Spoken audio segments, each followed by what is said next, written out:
कथैया रंग के साड़ी हमरे जियरा के जवाल हो। कथैया रंग के साड़ी हमरे जियरा के जवाल हो। कथैया रंग के साड़ी हमरे साड़िया पहिरी हमा साड़िया पहिरी हमा चलली बाजारी हो। बाजारिया के लोग देखें कवन नारी ठाड़ी हो। बाजारिया के लोग कहें कवन नारी ठाड़ी हो। बाजारिया के लोग कहें घोड़ावा चढ़ल ससुरुआ में घोड़ावा चढ़ल ससुरुआ में बहुआ हमारे हो। कवन साला बाती करे बहुआ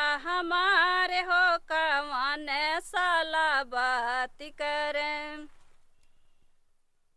तो देखिए बहुत प्रकार का गाना है जो कि और भाभी जी के चैनल पे इसी प्रकार का गीत आता है। मैं तो आप अपने दर्शकों के इंटरटेनमेंट के लिए जो है मनोरंजन के लिए इनसे आप सभी को रूबरू परिचय करवाया। लेकिन मेरा उद्देश्य है कि भाभी जी को आप लोग ज़्यादा से ज़्यादा फॉलो करें, शेयर करें, ताकि इनका भी जो है जो सपना इनका बचपन से चला आ रहा है कि कहीं न कहीं हमको गीत गौनाई आता है, वह गा लेती हूँ तो कहीं न कहीं वायरल हूँ, तो इसलिए यूट्यूब सोशल मीडिया पर आई हैं और आप सभी के अपना जो हुनर है वो परोसती हैं। अब और आप लोग प्यार दुलार देखते हैं। तो जितने हमारे सब्सक्राइबर फॉलोवर हैं उम्मीद करता हूँ कि इनके भी चैनल को आप लोग उतना ही प्यार दुलार जरूर देंगे। और मेरा गारी गीत है, सुना दीजिए। पुरबाही देसावा से आवे एक फेरिया हो। पुरबाही देसावा से आवे एक फेरिया हो। अरे के हुली है नीला रंग साड़ी हाँ सीताराम से भजो। अरे के हुली है नीला रंग साड़ी हाँ सीताराम से भजो। अपने वो सारावा से बोले समाधिन छिनारिया हो। अपने वो सारावा से बोले समाधिन छिनारिया हो। अरे हम ले नीला रंग साड़ी हाँ सीताराम से भजो। अरे हम ले नीला रंग साड़ी हाँ सीताराम से भजो। सड़िया पहिरी जब निकल बाजारिया हो। सड़िया पहिनी जब निकल बाजारिया हो।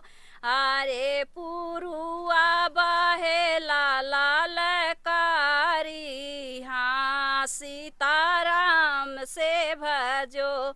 हरे पुरुआ बहला लाल कारी हाँ सीताराम से भजो। सड़िया ते उड़े उनकर काशी बनारस हो। सड़िया ते उड़े उनकर काशी बनारस हो। अरे चोलिया उड़ाला जमुना पारी हाँ सीताराम से भजो। अरे चोलिया उड़ाला जमुना पारी हाँ सीताराम से भजो। सड़िया ते पावे उनकर पुलिस दारोगा हो। सड़िया ते पावे उनकर पुलिस दारोगा हो। अरे चोलिया पावेले थानेदार हाँ सीताराम से भजो, आरे चोलिया ते पावे थानेदार, हाँ सीताराम से भजो। ई जो आपका गीत बा, ये गीत मतलब बियाहों में चल सकला, तिलकियों में चल सकला, हर एक जगह, हर एक जगह। और कहीं न कहीं देवी देवता का स्थान पे लोग जाला तब वो सब सन का गीत ये गावत जाला। हाँ। तो बहुत बहुत धन्यवाद दोस्तों, बहुत जो है कि हमारी भाभी मेहनत कर दी तबीयत खराब होने के बावजूद भी। तो फिर मिलते हैं किसी नेक्स्ट वीडियो में, तब तक के लिए जय हिंद जय भारत। और आप हमारे दर्शकों को थोड़ा सा बोल दीजिए। नमस्ते दोस्तों, ए भैया के चैनल पे हम आप सभी का स्वागत करते हैं। आप लोग ये भैया के चैनल को सपोर्ट कीजिए और भैया के पीछे हमारा भी सपोर्ट कीजिए। आप लोग हाथ जोड़ के आप लोग से यही निवेदन कर रहे हैं कि हमारा चैनल जो है आगे बढ़ाइए और सपोर्ट कीजिए, खूब शेयर कीजिए, खूब आशीर्वाद प्यार दुलार दीजिए भैया।